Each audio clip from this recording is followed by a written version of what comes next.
Hello everyone, welcome to Pitambara Educators. Today we are going to discuss important MCQs for class 12th IT students. Yes, it's information technology and subject code is 802. तो हम इस video में mainly focus करने वाले हैं for the section B of question paper. तो जो term 1 का क्वेश्चन पेपर आएगा उसमें सेक्शन बी में कैसे क्वेश्चन आएंगे वो भी from the unit database concept, क्योंकि ज़्यादा मार्क्स की जो है ये वाली यूनिट है आपकी डेटाबेस कॉन्सेप्ट. तो इसलिए हम इस सबसे पहले एसक्यूएल क्वेरीज पे फोकस करेंगे क्योंकि यही इसमें डिफ़िकल्ट भी है. तो हमने इससे पहले एक वीडियो पोस्ट की है अपने चैनल पे, how to score full marks in information technology. तो अगर आप उस वीडियो को देखेंगे तो आपको समझ में आएगा कि सबसे ज़्यादा हमें कौन सी यूनिट को प्रिपेयर करना है, दैट इज़ डेटाबेस कॉन्सेप्ट. तो सबसे पहले स्टार्ट करते हैं फर्स्ट क्वेश्चन से. Ankita is creating a table students with field roll number, name, total marks. These are the columns of this table. She does not want total marks of any student exceed 100. तो उसे चाहिए कि जो भी total marks column है उसमें जो भी वैल्यूज आएंगी वो 100 से ज़्यादा नहीं होनी चाहिए. Which constraint should she use at the time of creating students table? तो जब हम टेबल क्रिएट करते हैं उसी वक्त हम कंस्ट्रेंट मेंशन कर देते हैं, राइट. तो आपने पढ़ा होगा ये यूनिट में that there are several constraints like check constraint, default constraint, not null and primary key. So सबसे पहले हम देखते हैं default constraint. जब हमें लगता है कि यूज़र कोई वैल्यू ना एंटर करे उस टाइम पे कौन सी वैल्यू वहाँ पे डिफ़ॉल्ट आ जाए. फॉर एग्जांपल अगर हमें पता है कि सारे स्टूडेंट्स के जो मार्क्स हैं वो बाय डिफ़ॉल्ट 5 तो हमें रखने ही रखने हैं. अगर किसी ने वो एग्ज़ाम नहीं भी दिया है तब भी हमें 5 मार्क्स वहाँ पे उसके लिए रखने ही रखने हैं, राइट. तो हम क्या करेंगे, डिफ़ॉल्ट वैल्यू जो है सेट कर देंगे, डिफ़ॉल्ट कंस्ट्रेंट पुट करेंगे, that is 5 marks. So in case if a teacher has not entered any marks then क्या होगा, खुद से 5 वैल्यू वहाँ पे इंसर्ट हो जाएगी. Now next is not null. So in case if we want कि कोई भी कॉलम में नॉट नल वैल्यू नहीं आनी चाहिए, अगर हमें यूज़र को परमिट ही नहीं करना है उस कॉलम में नल वैल्यू एंटर करने के लिए, then we should use not null constant. For example अगर हमें चाहिए कि स्टूडेंट का फर्स्ट नेम नल ना हो, लाइक सेकेंड लास्ट नेम हो सकता है उसमें कोई वैल्यू नहीं एंटर हुई तो कोई बात नहीं, but first name should be there. तो हम उसमें फर्स्ट नेम कॉलम में null not null constraint use करेंगे. Primary key, if you want to make any column primary key तो हम उसमें प्राइमरी की कॉन्स्टेंट यूज़ करते हैं. अब बात करते हैं चेक की. चेक कॉन्स्टेंट इसीलिए यूज़ होता है, जो यहाँ पे केस दिया है आपको कि हमें जब किसी कॉलम की वैल्यूज रिस्ट्रिक्ट करनी होती है then we use this check constant. So here the correct answer is option A, that is check constant. Now second MCQ. Rita wants to delete the records from the table customer having fields name, amount, discount, where name starts with S and having 6 characters in the name. So she wants to delete the record. तो जब भी one or more record या tuples हमें delete करने होते हैं table से, so what we use delete query. We use delete query, so we write delete and then syntax is कि हमें delete के बाद लिखना होता है from. Delete from then table name. Delete from we write table name. तो यहाँ पे table name क्या है आपका, customer है. So delete from customer. ये 3 words तो सब में सेम है सारे ऑप्शंस में. नाउ वेयर, अगर हमें कंडीशन, अगर हमें सारे ही रिकॉर्ड्स डिलीट करने हैं तब तो हम सिर्फ डिलीट फ्रॉम कस्टमर लिखेंगे तो क्या होगा, सारे आपके रिकॉर्ड्स डिलीट हो जाएंगे. But here condition is given कि हमें कौन से रिकॉर्ड्स डिलीट करने हैं. Where name starts with S and having 6 characters. तो जब भी हमारी कंडीशन आती है we have to write keyword where. Now what is the condition, your name starts with. तो कौन से कॉलम में आपकी कंडीशन लग रही है, अब आप ये देखोगे नेम कॉलम में. So you will write the name of that column where name starts with S and having 6 characters in the name. तो जब भी ऐसी कंडीशन आती है जहाँ पे कि आपको स्ट्रिंग कंप्लीट नहीं पता होती है, आपको स्ट्रिंग के कुछ पार्ट पता है, आपको स्ट्रिंग मैच करनी है, then we use like keyword. So like keyword is used for string matching, string pattern matching और स्ट्रिंग मैचिंग. तो अगर हमें स्ट्रिंग का लाइक नेम का फर्स्ट लेटर पता है या कैरेक्टर्स पता है या पूरी स्ट्रिंग ही नहीं पता, then also we can use this like keyword. So here we know the first letter of the name and we know that number of characters are 6.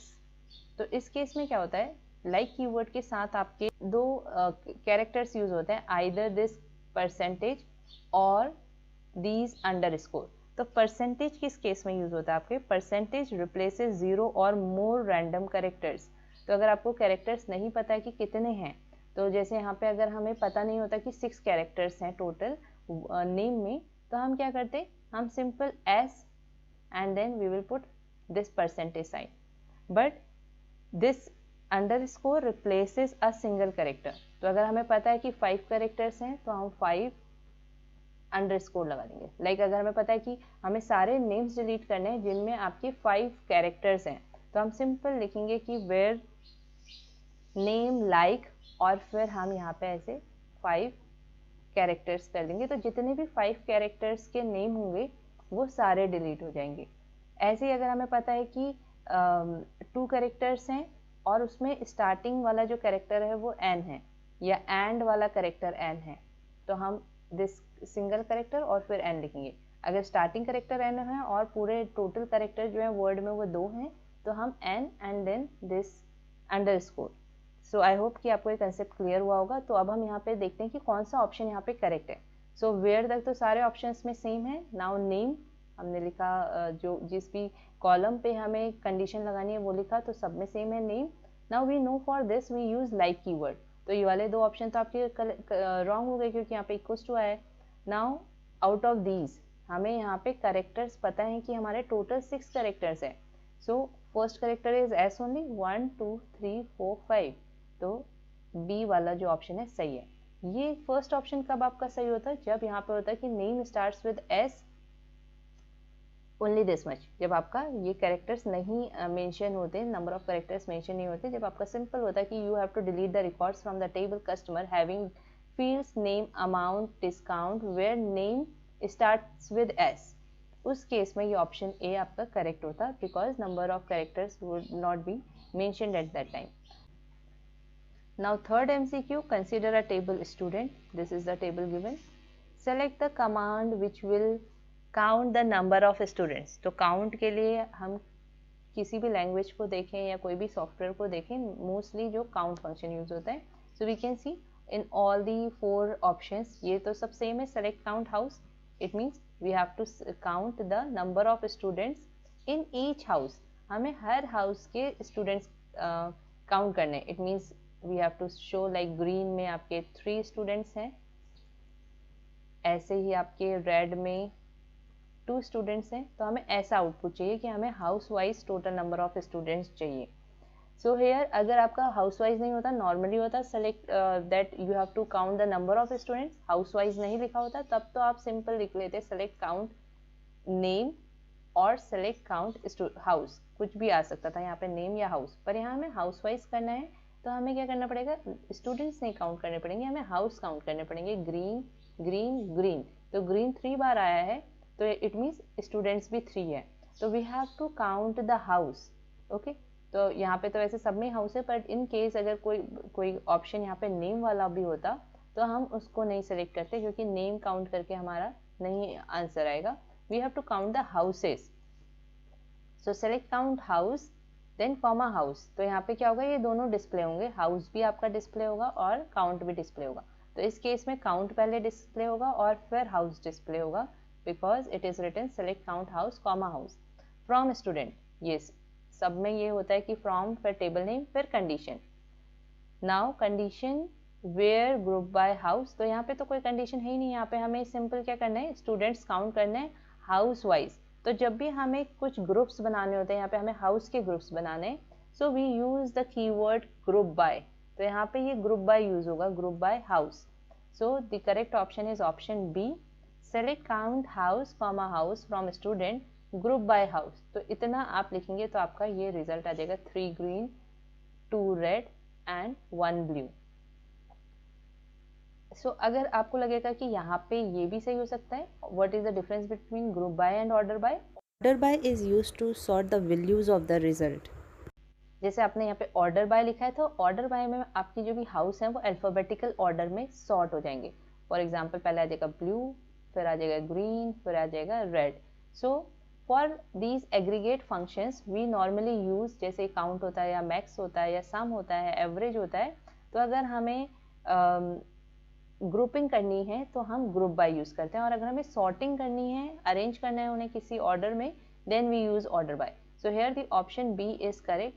इसको आपको थोड़ा सा डिटेल में पढ़ना पड़ेगा, then only you will be able to understand. Now question 4, dash command will be use to delete table student in my school. तो अगर हमें कंप्लीट टेबल डिलीट करनी होती है, then we use this drop table, then name of the table, table name.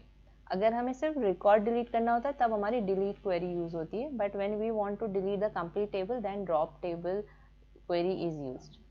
Now question number 5, consider a table student. Again this table is given and we have to display the maximum marks from marks column. यहाँ पे हमें simple in सारे marks में से maximum value display करनी है. यहाँ पे हमें कोई ग्रुपिंग नहीं करनी, सो ग्रुप बाय तो यूज ही नहीं होगा. अगर ऐसा होता कि यहाँ पे क्लास मेंशन होती, लाइक क्लास 1 और वी कैन से क्लास 12 और ये होते क्लास 11. तो अगर हमें क्लास 11 में से मैक्सिमम वैल्यू फाइंड करनी होती कि क्लास 11 में कौन सी मैक्सिमम मार्क्स हैं और क्लास 12 में कौन से मैक्सिमम मार्क्स हैं, तो हमें यहाँ पे ग्रुपिंग करनी होती कि अगर यहाँ पे लिखा होता Seema wants to display maximum marks from each class, then we have to use group by. But यहाँ पे तो ग्रुप बाय मार्क्स भी नहीं आता, उस टाइम पे आता है ग्रुप बाय क्लास. तो ये वाली क्वेरी, ये ऑप्शन तो आपका रॉन्ग है. Now we will see maximum के लिए हम क्या यूज करते हैं, max. So select max.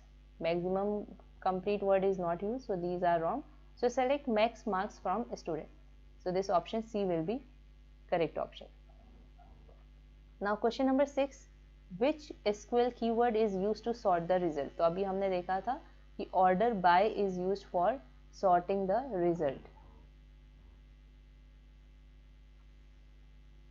Now question number 7, cardinality of a table. Cardinality means row and degree is column. Degree जो होती है वो कॉलम होती है, तो थोड़ा सा कंफ्यूज मत होना इसमें. ऐसे याद कर सकते हो कि कार्डिनलिटी जो है सी से है, तो कॉलम भी सी से होता है, पर इसका आंसर कॉलम नहीं होता, इसका मीनिंग कॉलम नहीं होता, इसका मीनिंग जो होता है वो रो होता है. ठीक है, तो उल्टा होता है. Cardinality is row and degree is column. तो यहाँ पे डिग्री आपकी अभी 2 है और रो जो है आपकी 5 है. Now if 2 columns and 4 rows are added to the table, okay, so 2 columns are added and 4 rows are added to the table, what will be the new degree? Degree means column, so आपके नए degree क्या हो गई आपकी 4 and this is degree and cardinality. Cardinality, new cardinality is row 5 4 9, so your answer will be 4,9, that is option A. Now question number 8, consider this table. We have to consider this table. Department.